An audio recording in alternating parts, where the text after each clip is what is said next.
ibadahnya seorang hamba kepada Allah tidak mengenal waktu dan tempat. Kapanpun, dimanapun, dia harus beribadah kepada Allah Subhanahu wa Ta'ala.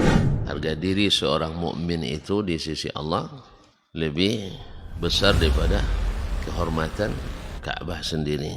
Nah, nikmat seorang mukmin lebih besar daripada itu. Man amila li akhiratihi kafahullahu amra dunia. Barang siapa yang beramal untuk akhiratnya, Allah akan cukupkan baginya urusan dunianya. Berjuang dengan harta untuk membela agama Allah Subhanahu wa taala hendaklah menjadi penopang terhadap dakwah ini. Bukan sebaliknya yang menghalangi dakwah ini, tapi jadilah keluarga muslim yang menopang dakwah Islam. Kenikmatan dunia ini lebih remeh dari sekedar sayap seekor nyamuk. Tidak patut bagi seorang yang beriman bersedih ketika tidak mendapatkan kenikmatan dunia. Nabi SAW katakan, la tahkiranna 'anil ma'rufi syai'a walau an talqa akhaka biwajhin tariq. Jangan kamu pandang remeh suatu kebaikan walaupun sedikit. Apa sedikitnya? An talqa akhaka biwajhin tariq, muka senyum kepada saudaramu.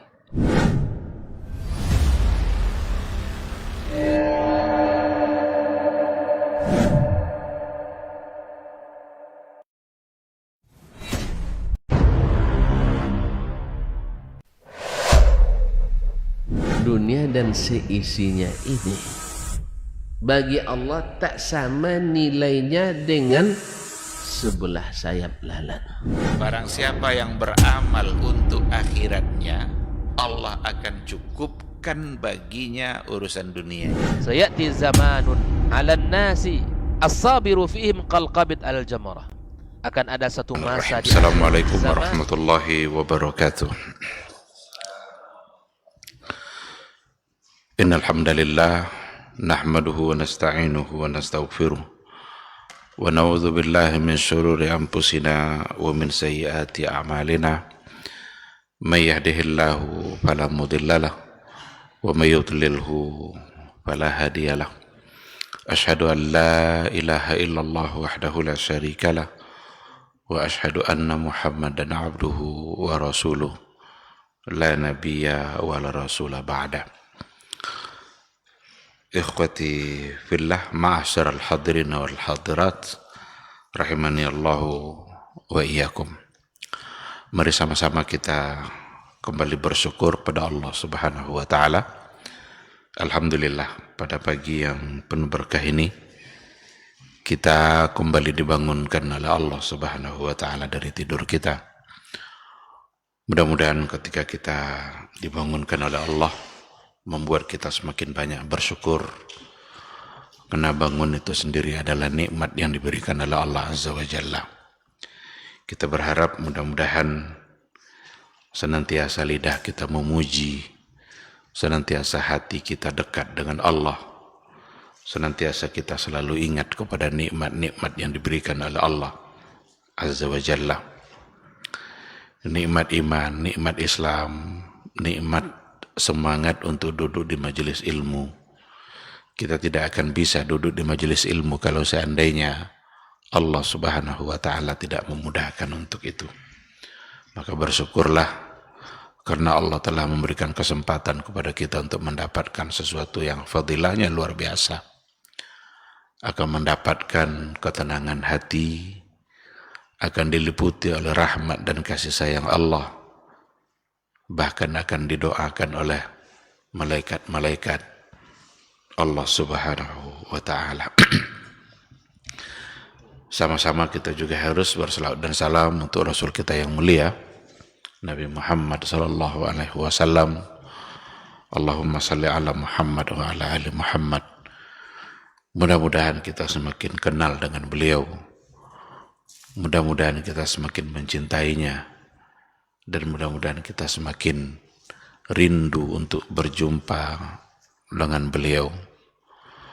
Beliau adalah orang yang sangat merindukan kita dan sangat mencintai kita. Maka jangan sampai cinta itu bertepuk sebelah tangan. cinta beliau harus kita balas. Dan ketika kita mencoba untuk membalasnya, itu sesungguhnya adalah bagian dari pengorbanan yang semua itu akan dinilai sebagai pahala dan kebaikan oleh Allah Subhanahu wa taala. Mudah-mudahan di hari mahsyar semua kita insya Allah bisa mendapatkan syafaat dari Rasulullah sallallahu alaihi wasallam. Amin amin ya rabbal alamin. Ikhwati fillah, ma'asyiral hadirin wal hadirat, rahimani Allah wa iyyakum. Kembali kita pada pagi hari ini melanjutkan kajian akidah, kajian tauhid melalui sebuah buku, salah satu dari syarah Al-Usul Ats-Tsalatsah. Kita masih berada pada Al-Aslul Tsalis, pondasi atau dasar yang ketiga, di mana kita harus mengenali Nabi kita, ma'rifatun Nabi Muhammadin sallallahu alaihi wasallam. Dan subbahasan yang terakhir yang kita bahas adalah min khasa'is an-Nabi, di antara kekhususan atau keistimewaan yang memang khusus hanya dimiliki oleh Nabi kita Muhammad sallallahu alaihi wasallam. Kita masih berada pada poin itu karena kita baru menyampaikan atau memberikan penjelasan untuk 4 poin. 4 poin di mana dikatakan yang pertama sekali bahwa Nabi kita Muhammad sallallahu alaihi wasallam itu merupakan penutup para nabi dan rasul. Beliau adalah akhir dari nabi dan rasul. Berarti tidak ada lagi nabi setelah beliau. Dan yang kedua, bahwa sesungguhnya Allah Subhanahu wa taala memperkuat dakwah rasul kita dengan mukjizat, dan mukjizat yang paling terbesarnya adalah Al-Qur'anul Karim.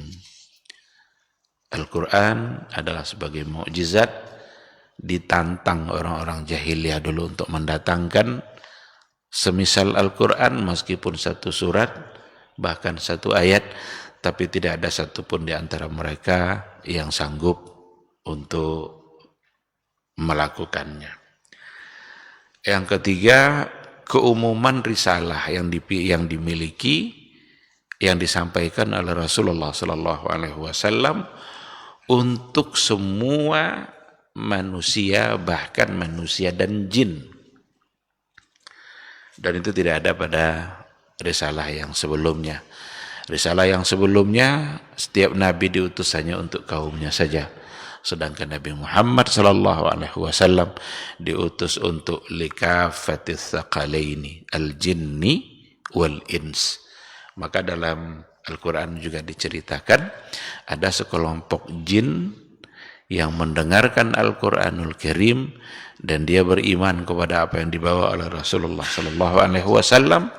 Bahkan Nabi memerintahkan mereka untuk kembali kepada kaumnya. Sekelompok jin itu diperintahkan oleh Nabi untuk kembali kepada kaumnya agar dia bisa berdakwah, menyampaikan kebenaran. Sedangkan pada poin yang berikutnya, umatnya adalah menjadi umat yang terbaik. Umat Nabi Muhammad sallallahu alaihi wasallam itu adalah khairu ummah, umat yang terbaik. Pantaslah kita berbangga sebagai umat Nabi Muhammad sallallahu alaihi wasallam karena berdasarkan kepada Al-Qur'an, kuntum khaira ummatin ukhrijat linnas ta'muruna bil ma'ruf wa tanhauna 'anil munkar wa tu'minuna billah. Kenapa mereka menjadi umat yang terbaik? Karena 3 poin tadi. Ta'muruna bil ma'ruf, memerintahkan kepada perbuatan yang baik. Wa tanhauna 'anil munkar, dan mencegah dari perbuatan yang mungkar. Wa tu'minuna billah, dan mereka beriman, kamu beriman kepada Allah Subhanahu wa taala. Oleh karena itu amar ma'ruf nahi mungkar itu tidak boleh ditinggalkan. Karena itulah yang membuat kita menjadi manusia terbaik. Kalau seandainya tidak lagi ada amar ma'ruf dan tidak ada lagi nahi mungkar, berarti kita telah meninggalkan sesuatu yang telah menyebabkan kita menjadi umat yang terbaik. Ketika ada sesuatu yang mungkar, baik dalam persoalan akidah maupun dalam persoalan ibadah, maka mesti ada yang mengingatkan bahwa itu adalah mungkar dan harus ditinggalkan. Apa contoh kemungkaran dalam akidah? Syirik. Ada perbuatan-perbuatan yang di dalamnya mengandung unsur syirik yang mesti diingatkan. Karena bisa saja sebagian tidak menyadari bahwa itu adalah perbuatan syirik. Kalau seandainya memang itu perkara-perkara yang nyata-nyata sudah bertentangan dengan agama, menyalahi ketentuan yang ada dalam Al-Quran dan Sunnah, maka fungsi nahi mungkar, amar ma'ruf dan nahi mungkar maka harus dilaksanakan agar tetap menjadi umat yang terbaik. Tapi kalau seandainya sudah ditinggalkan, biarkan kemungkaran, mau syirik-syiriklah, tidak ada yang mengingatkan, berarti kita meninggalkan sesuatu yang menjadi sebab kemuliaan.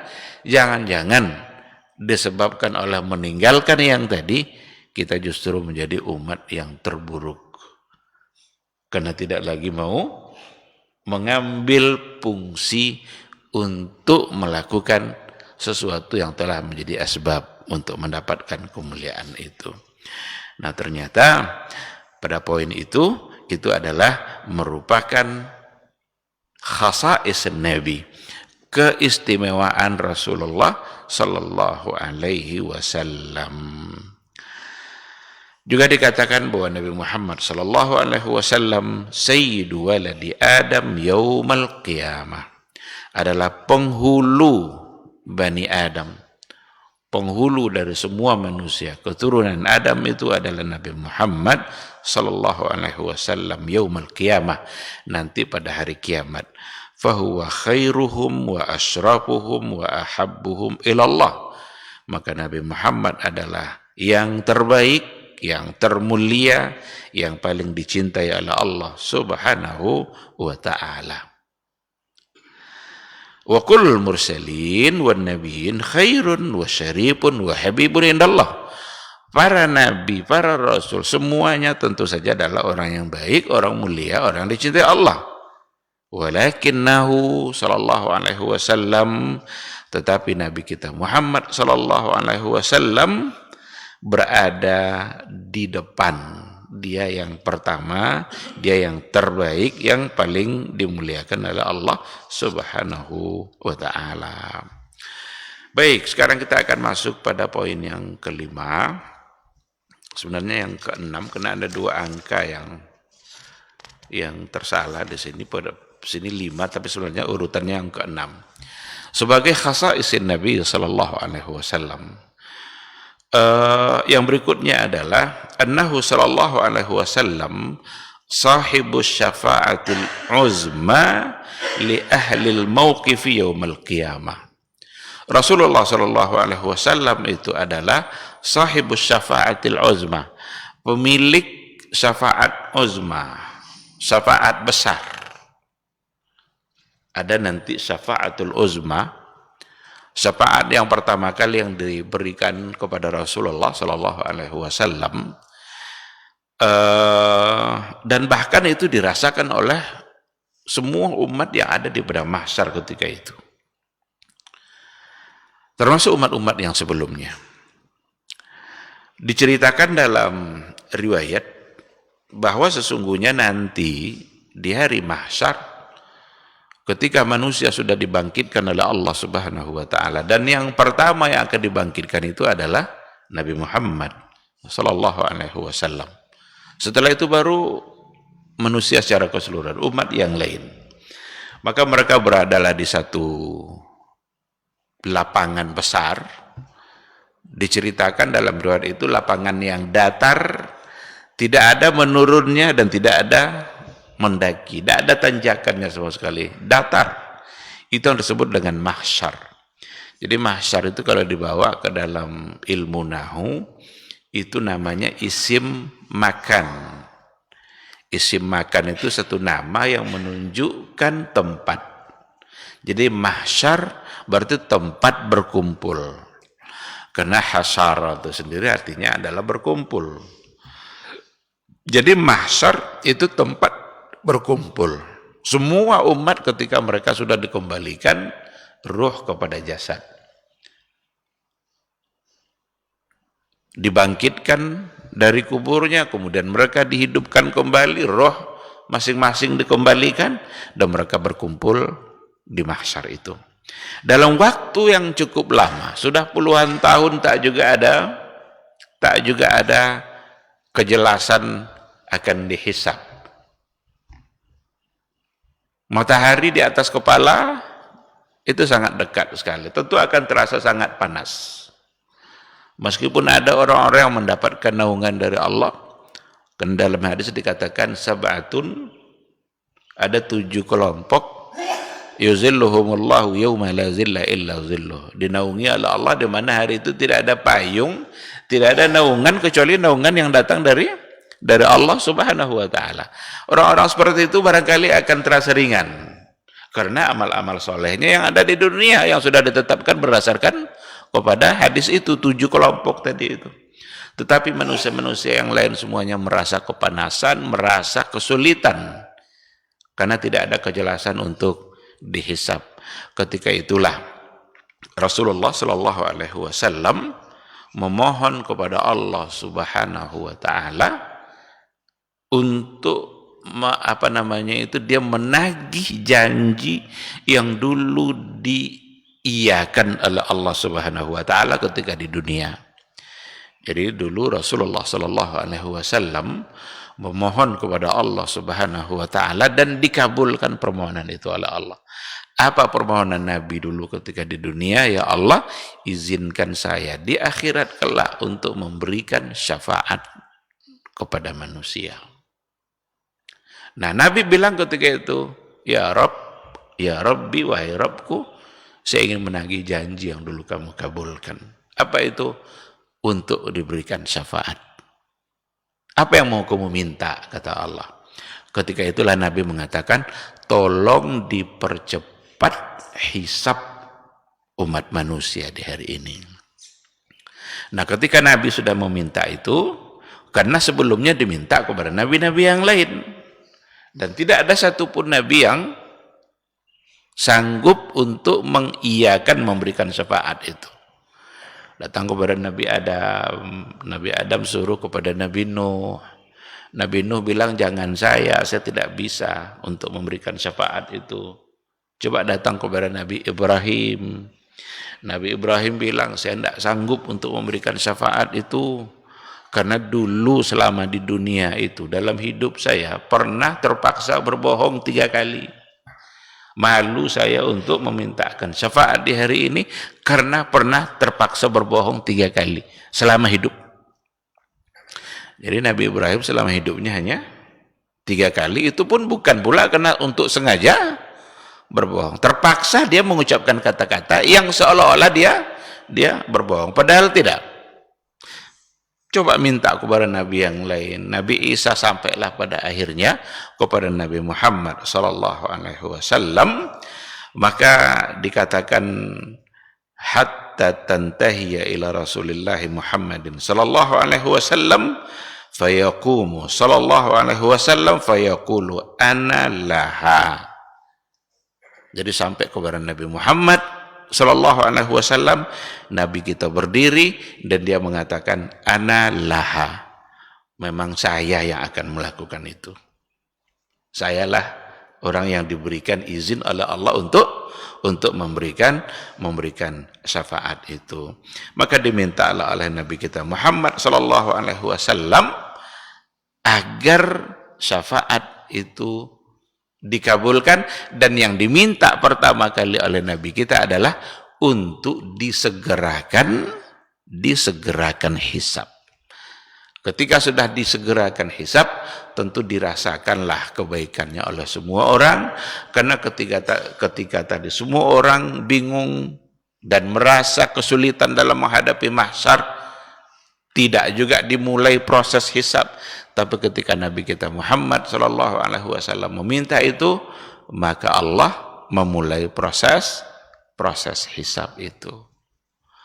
Itulah yang menjadi keistimewaan Nabi kita Muhammad SAW, sahibus syafaatil uzma.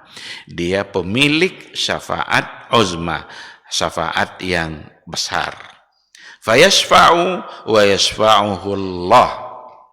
Nabi memberikan syafaat itu dan Allah pun memberikan syafaatnya, dalam artian memulai proses hisab. Wa ya'ti subhanahu ala ma yaliqu bi jalalihi li faslil qada' baina ibadih. Maka Allah datang sesuai dengan kemuliaannya. Kan ada dalam ayat wa jaa rabbuka wal malaku saffan saffa.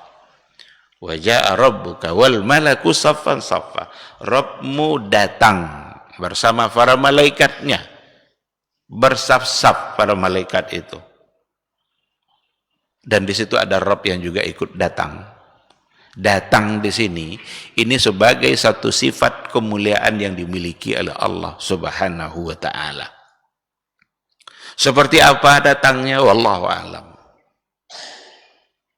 Ketika Nabi kita menyampaikan, dan Al-Quran yang ada juga bisa kita baca, disampaikan oleh Rasulullah Sallallahu Alaihi Wasallam bahwa di akhirat kelak ketika kita akan dihisab, Rabb akan datang bersab-sab bersama para malaikat.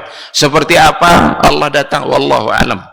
Kita hanya percaya, kita hanya beriman. Karena ada orang yang kelompok-kelompok yang mentakwilkan kata datang itu tidak datang itu. Atau bukan Allah yang datang.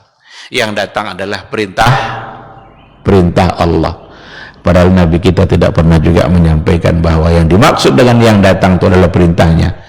Karena ayat mengatakan wa jaa rabbuka wal malaku saffan saffa. Untuk apa dia datang? Li faslil qada' baina ibadih. Lifaslil qadha, untuk memberikan keputusan, untuk melakukan proses hisab, agar tahu ini berapa kebaikannya, mana yang lebih berat kebaikannya daripada dosanya. Akan ada nanti proses kita ditimbang oleh Allah Subhanahu wa taala di akhirat kelak.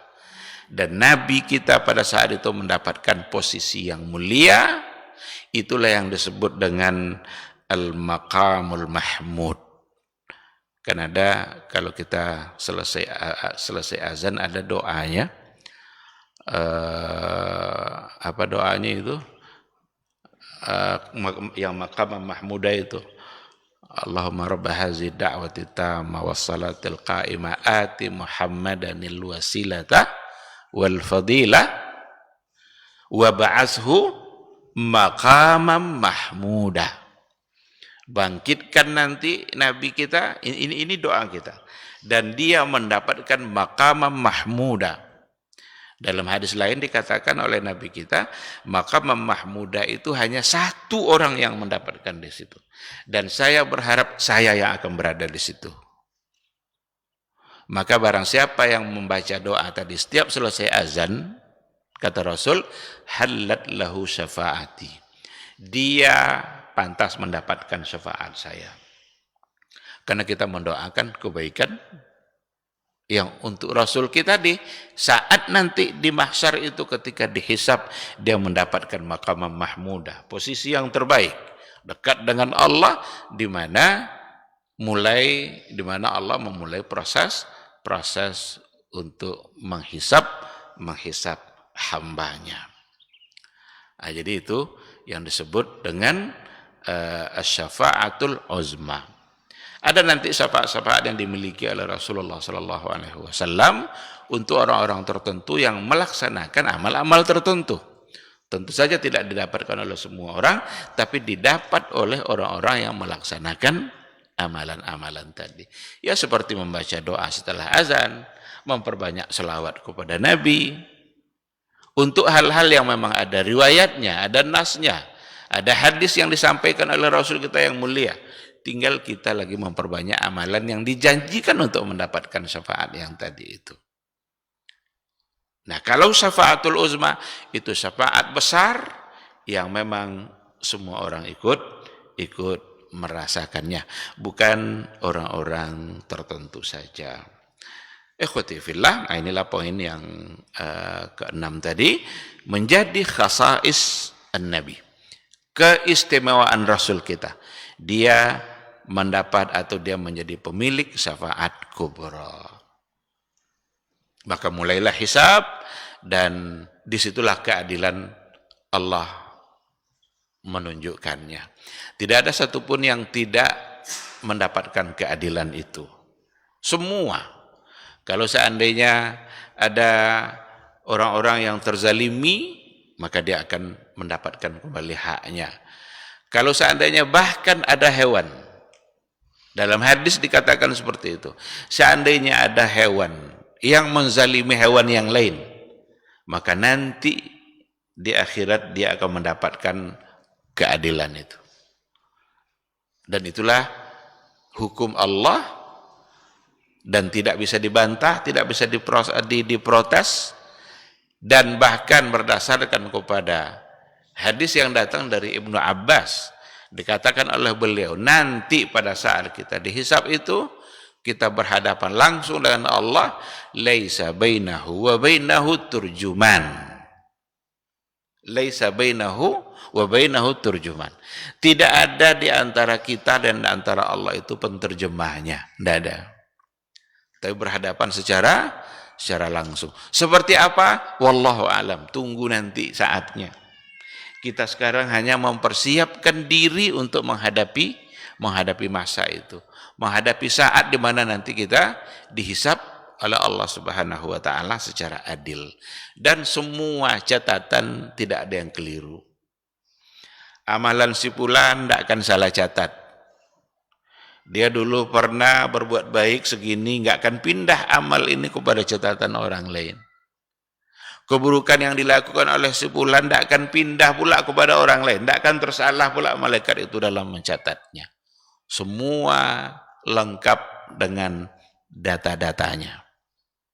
Bahkan yang menjadi saksi pada saat itu bukan lagi lidah yang berbicara, tetapi yang menjadi saksi adalah anggota-anggota tubuh yang telah melaksanakan kesalahan itu. Tangan, dia bersaksi. Kaki, dia bersaksi. Itu yang dikatakan dalam Al-Quranul Karim. Al-yawma nakhtimu ala afwahihim.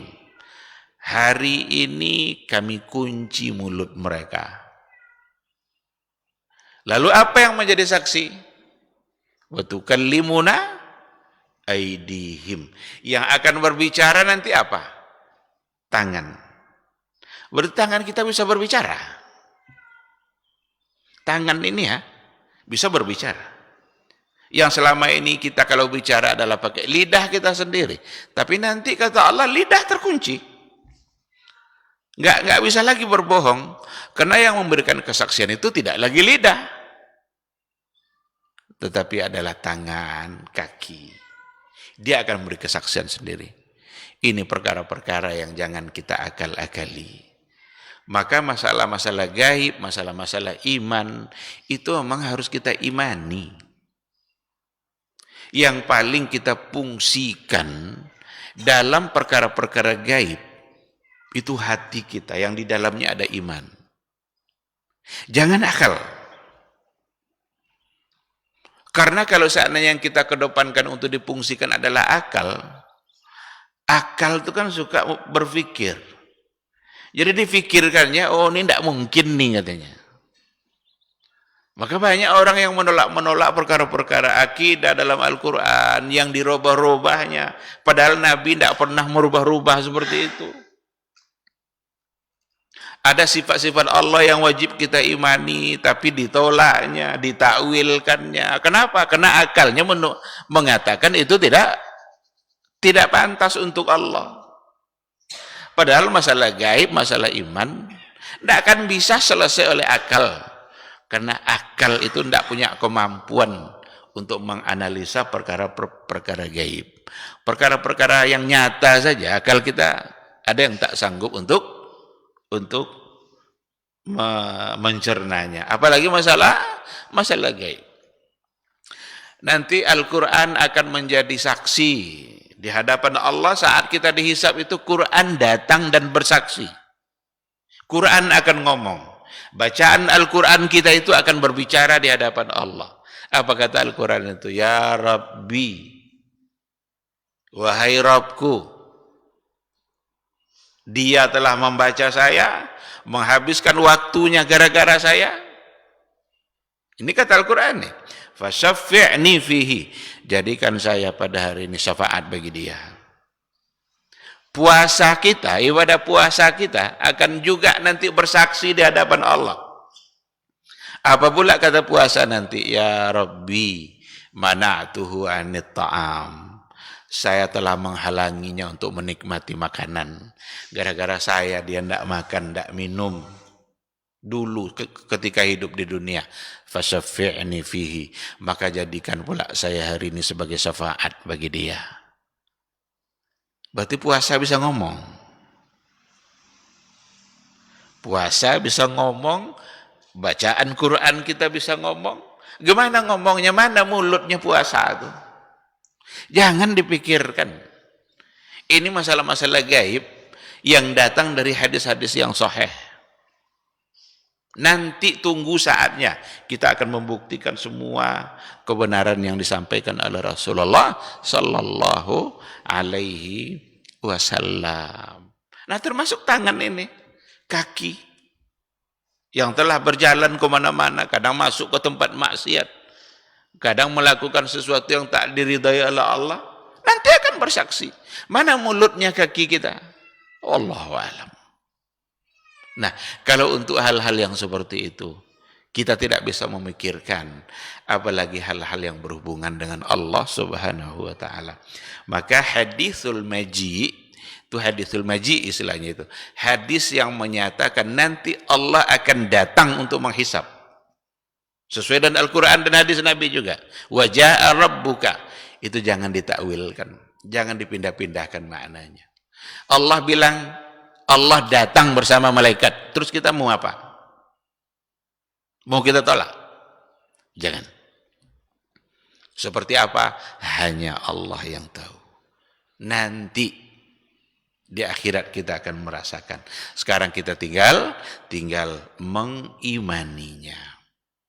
Bahkan saat itu juga dikatakan aras Allah dipikul oleh 8 malaikat. Apa ayatnya itu? Wa yahmilu arsy rabbika yauma idzin fawqahum thamaniyah. Itu ya. Wa yahmilu arsy rabbika fawqahum yauma idzin thamaniyah.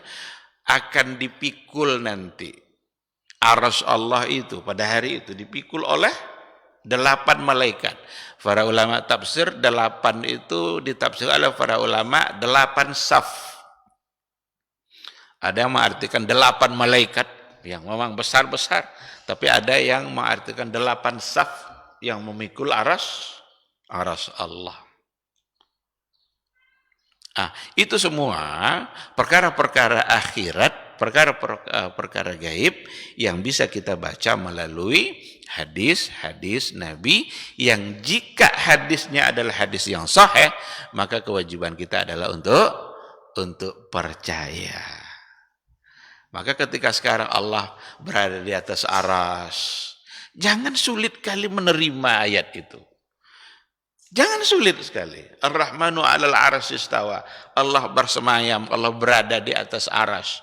Nanti saat kita dihisab, Allah itu, aras Allah itu saja, itu dipikul oleh 8 saf atau 8 malaikat.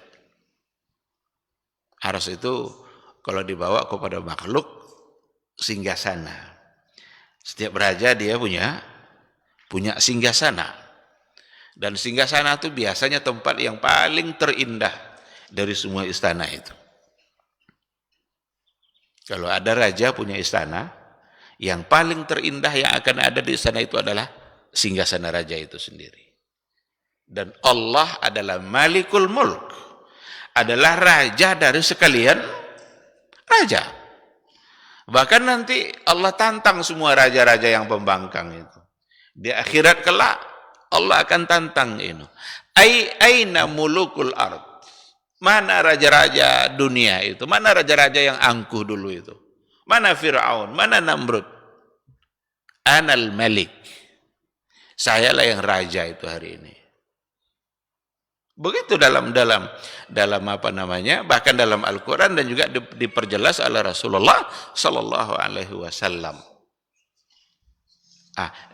Ketika itu semua terdiam, tertunduk, takut karena Allah sudah mengatakan Anal Malik.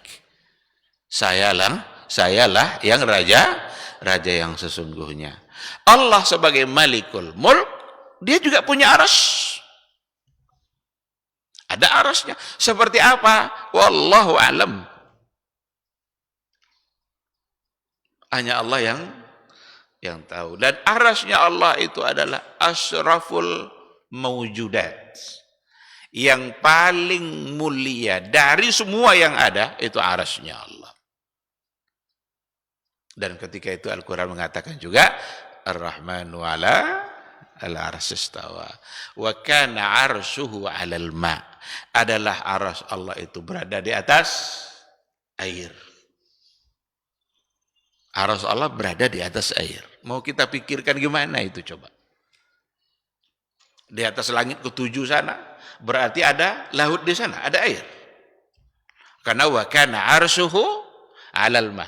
Adalah arsy-nya Allah berada di atas air. Dan Allah Ar-Rahmanu 'alal arsy istawa. Allah berada di atas arsy. Imani saja. Terima itu. Karena Nabi kita menerimanya dan meyakininya. Jangan coba-coba tafsirkan, takwilkan. Tidak akan sampai akal kita ke sana. Nabi saja tak pernah bisa tahu yang gaib. Kecuali kalau Allah yang menyampaikannya. Apalagi kita yang tak mendapatkan wahyu apapun dari Allah subhanahu wa ta'ala. Tidak mungkin akal kita bisa mencerna, menyimpulkan seperti apa. Oleh karena itu, jangan bebani diri kita dengan sesuatu yang memang kita tidak mampu. Dan kita memang tidak dibebankan pula untuk memikirkan itu. Kita hanya diminta untuk meyakininya. Percaya. Selesai. Dan terima nanti balasan kepercayaan itu dari Allah subhanahu wa ta'ala di hari akhir kelak. Ikhwati fillah, ini adalah kekhususan keistimewaan Rasulullah sallallahu alaihi wasallam. Yang berikutnya, pada poin yang berikutnya adalah annahu, sesungguhnya Rasulullah sallallahu alaihi wasallam sahibu liwa'il hamdi. Wa huwa liwa'un haqiqi yahtassu sallallahu alaihi wasallam bihamlihi yaumal qiyamah. Jadi sesungguhnya Nabi kita Muhammad sallallahu alaihi wasallam adalah pemilik liwa'ul hamdi. Pemilik bendera pujian. Nanti di hari akhirat ada satu bendera liwa'ul hamdi. Bendera pujian. Itu yahtassu sallallahu alaihi wasallam bihamli yaumal qiyamah. Khusus yang akan membawa bendera itu di hari kiamat nanti adalah Nabi kita Muhammad sallallahu alaihi wasallam.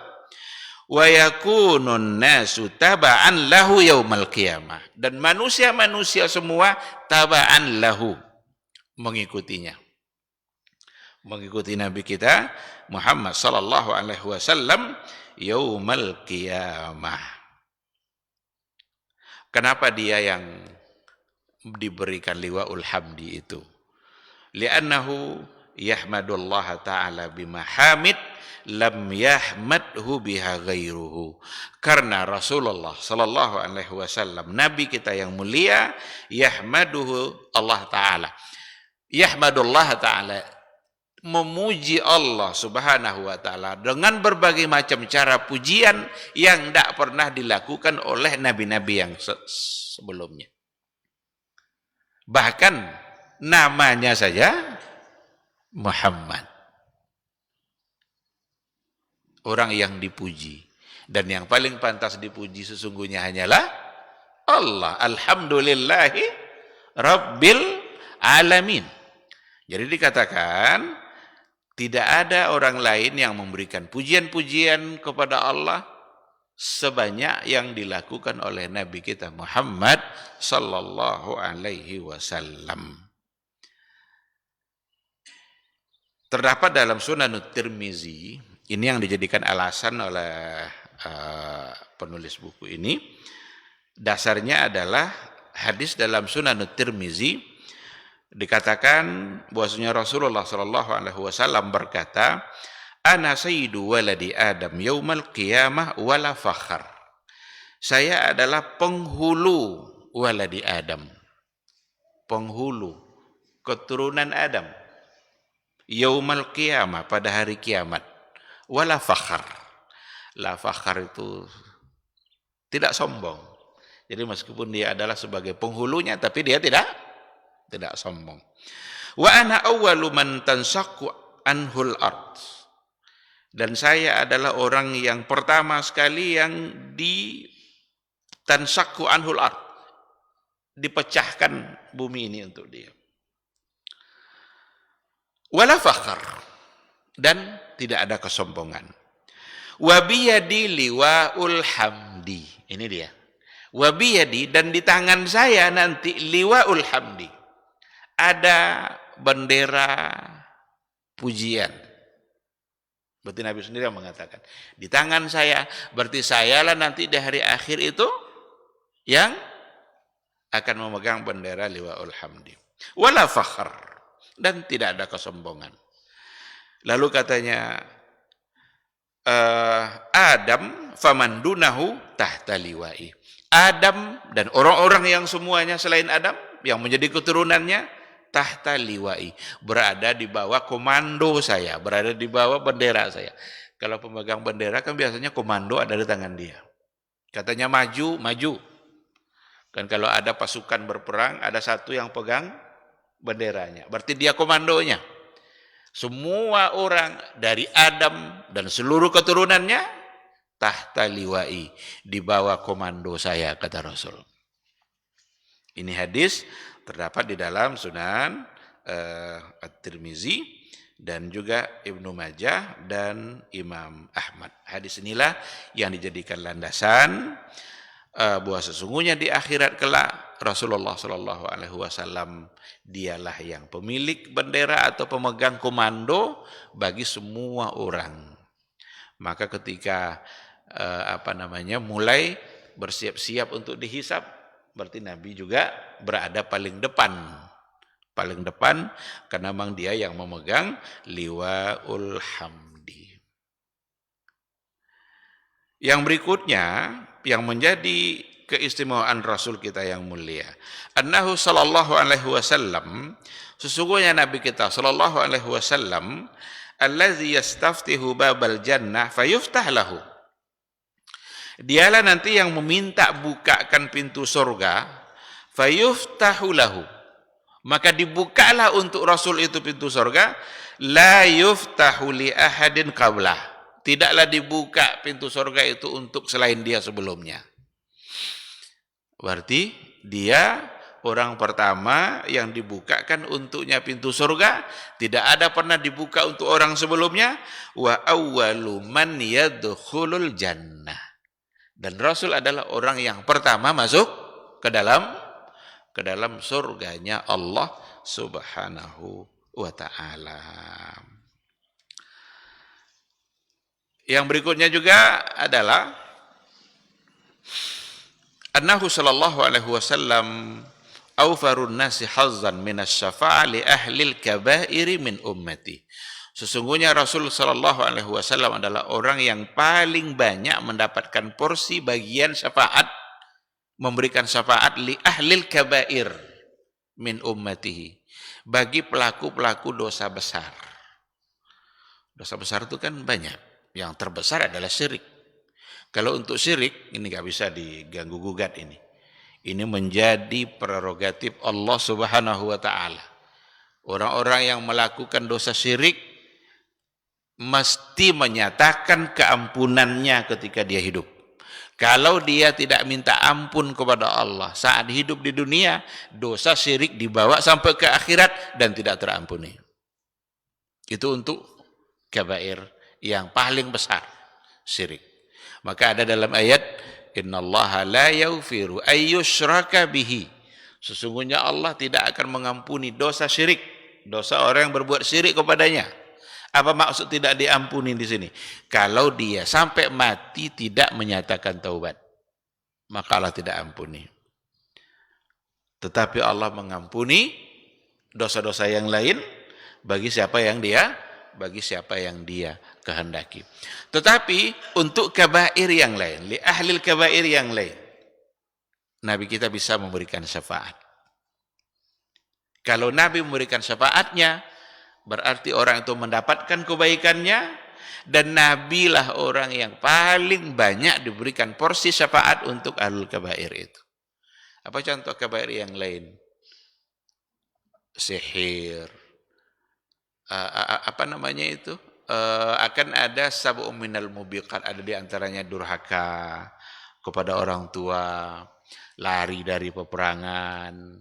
Itu juga bagian dari hal-hal yang bagian dari kabair, dosa besar.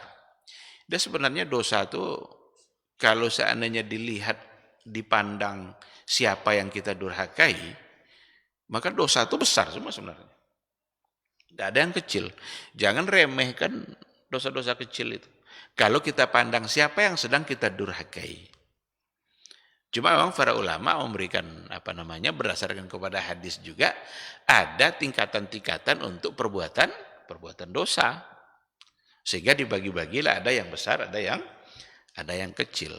Tapi yang kecil itu bukan untuk dianggap remeh. Karena kalau kita pandang siapa yang kita durhakai, justru yang kecil ini sesungguhnya adalah besar. Nah, tetapi Rasul kita Nabi Muhammad sallallahu alaihi wasallam itu diberikan banyak kesempatan untuk syafaat li ahlil kabair.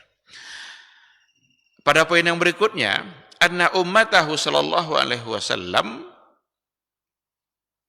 khairul umami yaumal qiyamah.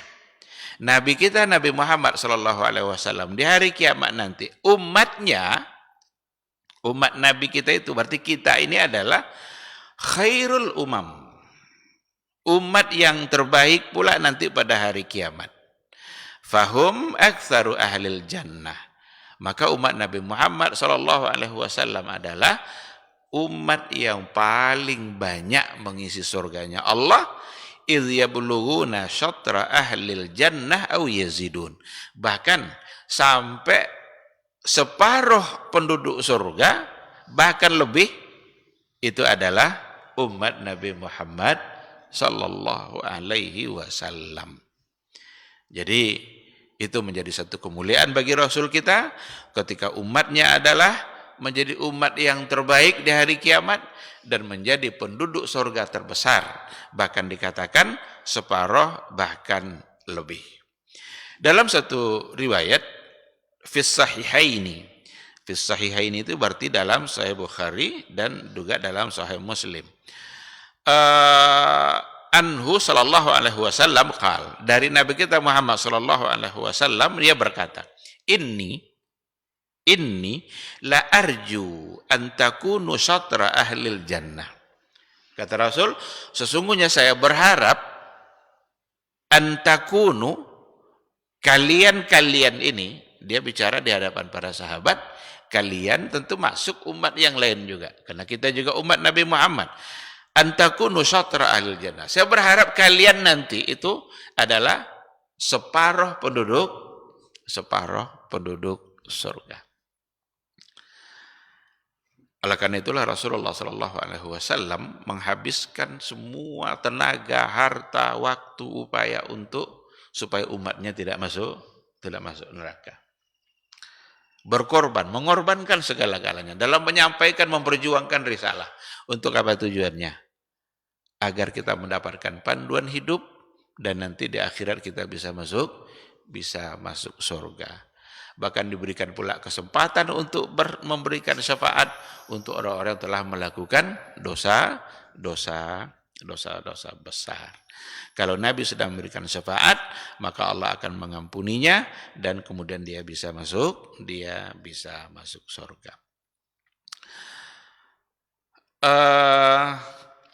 Pada poin yang berikutnya juga, annahu sallallahu alaihi wasallam sahibul wasilah. Nabi adalah pemilik wasilah, seperti yang ada dalam doa setelah azan tadi. Ati Muhammadanil wasilah. Berikanlah Nabi Muhammad itu sebagai wasilah. Wasilah itu apa?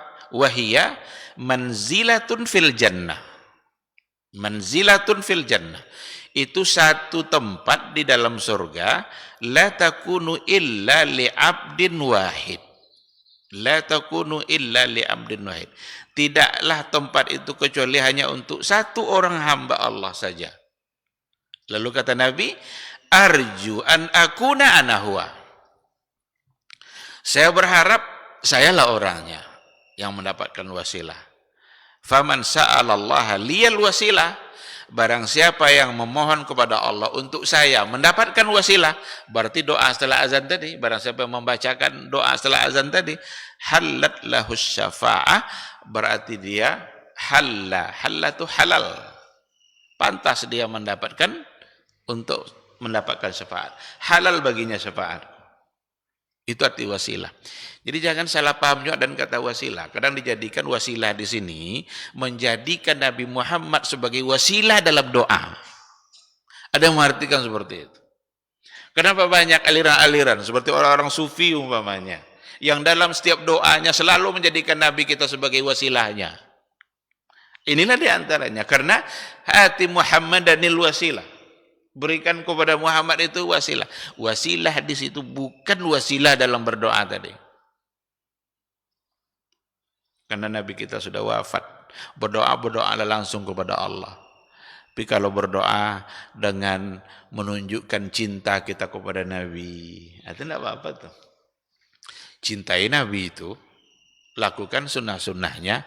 Lalu dalam doa kita bilang begini, ya Allah, sungguh saya mencintai Nabimu.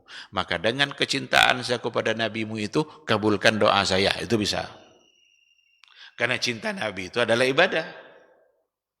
Tapi kalau dengan semata-mata mengandalkan kemuliaan Nabi itu adalah untuk Nabi.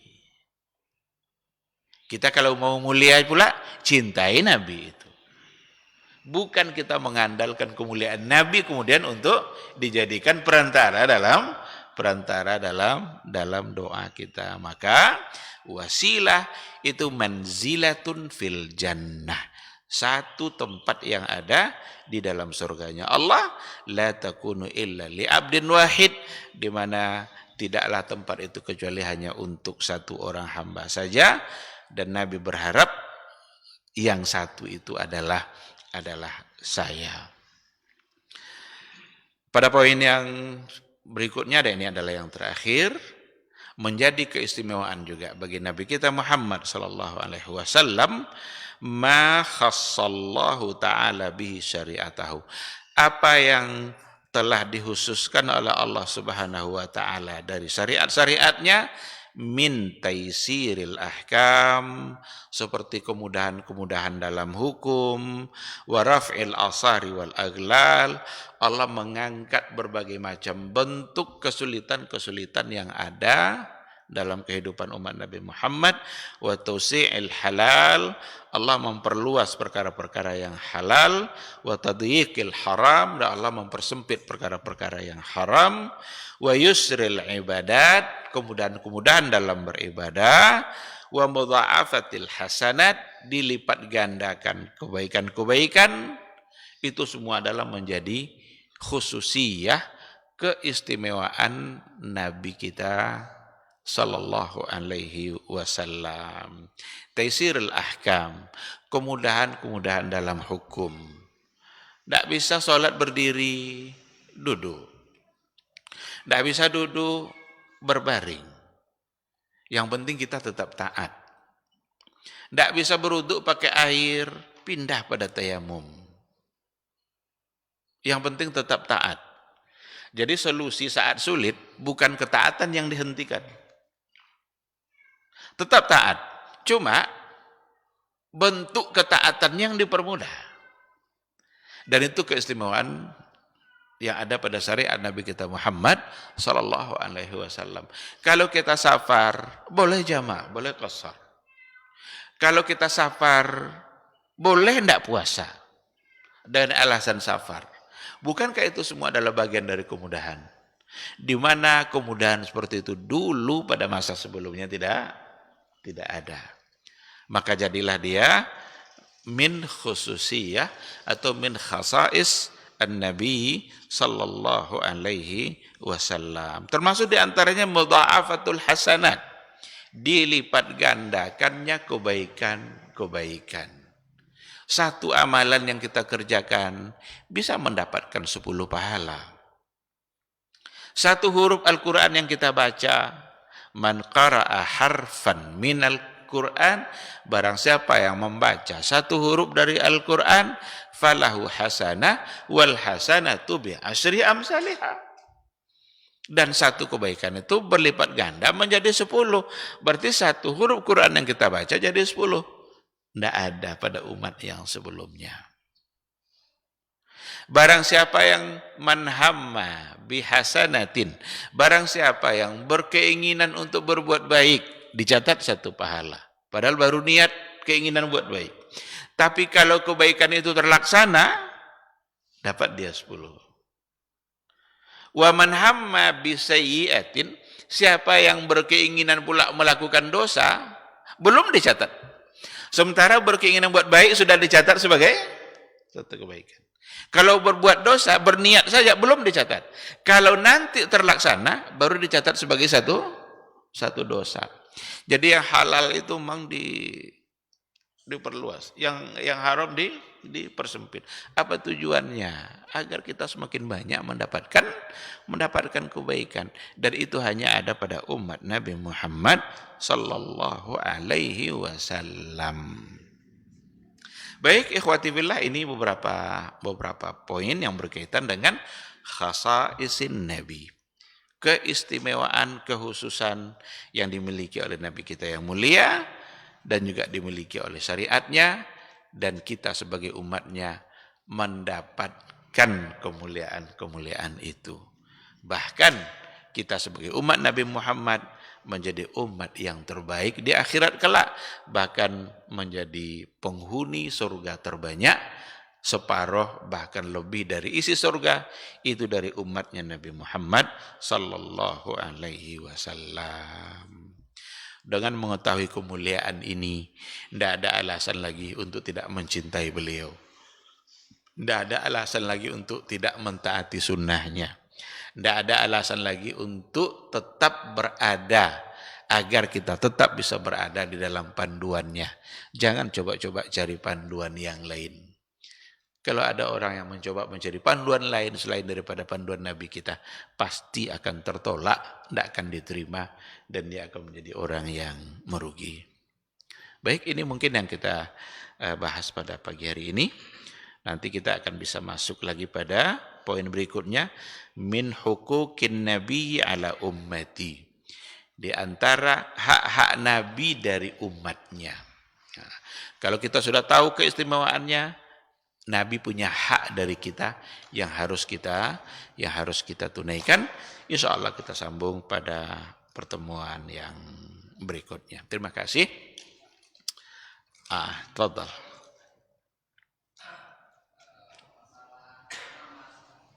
Nama.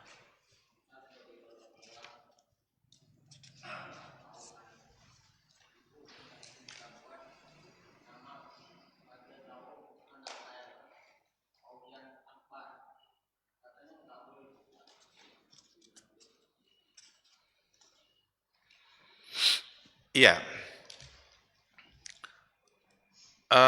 Salah satu dari hak anak dari orang tua itu ada pada nama. Jadi ada beberapa hak anak dari orang tuanya, diantaranya adalah mencarikan ibu yang baik untuk dia. Berarti sebelum anak itu ada, sudah ada hak itu. Dan juga yang menjadi hak bagi anak adalah untuk dia diberikan nama yang baik.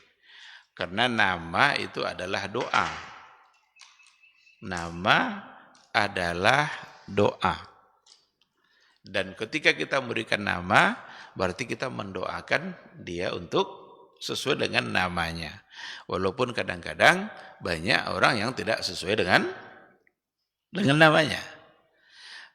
Ketika seorang ayah memberikan nama anaknya, umpamanya Abdurrahim, umpamanya hamba Allah yang pengasih, berarti ada harapan dia agar anak itu nanti juga di dalam dirinya ada sifat penyayang. Itu secara umum. Oleh karena itu perlu kita memikirkan nama-nama baik untuk anak. Jangan salah dalam memberikan nama.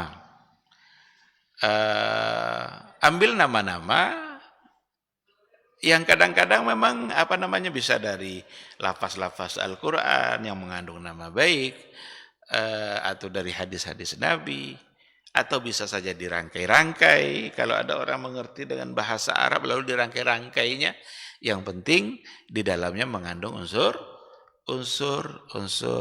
kebaikan. Lalu bagaimana dengan akbar? Di mana akbar itu sesungguhnya adalah untuk Allah. Allahu akbar itu bukan nama yang namanya Allah.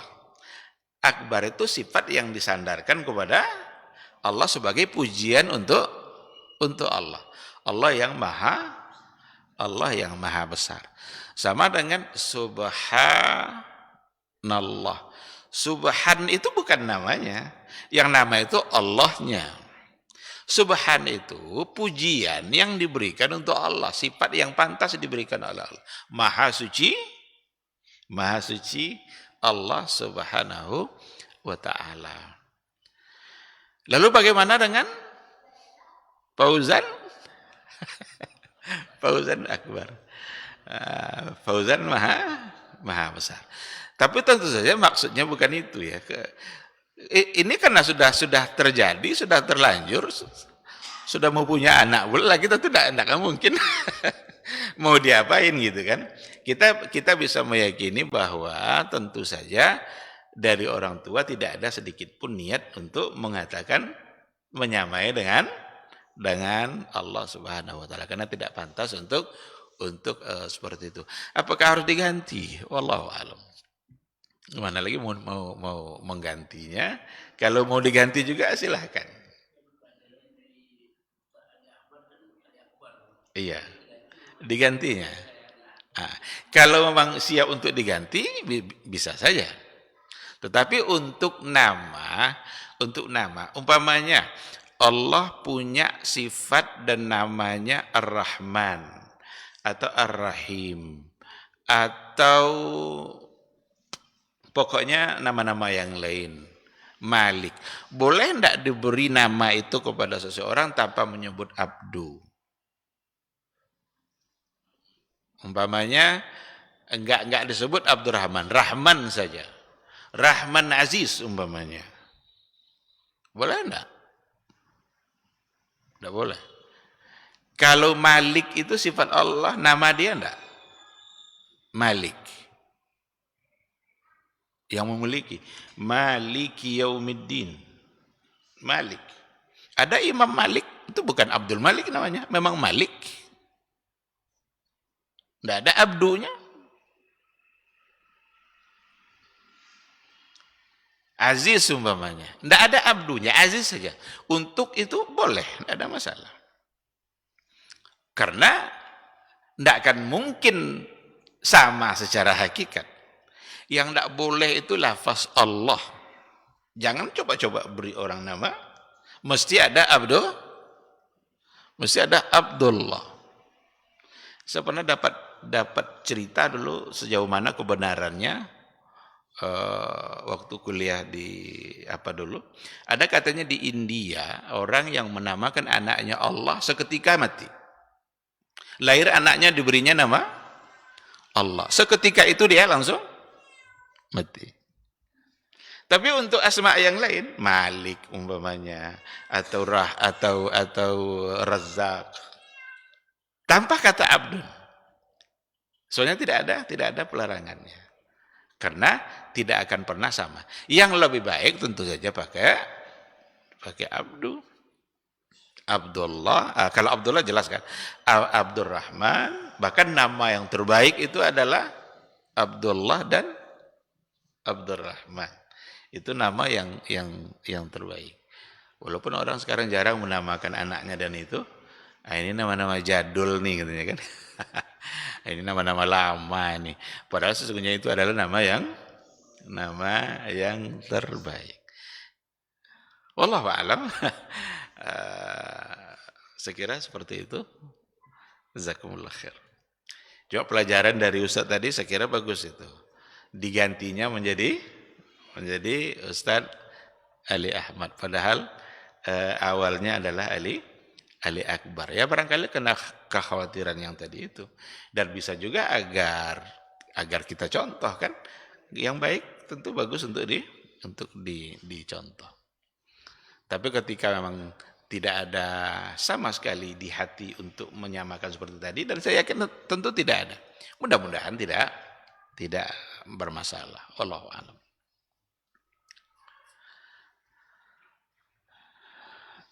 Baik, kalau tidak ada saya kira kita cukupkan sampai di sini. Mudah-mudahan apa yang kita bahas menjadi ilmu bagi kita.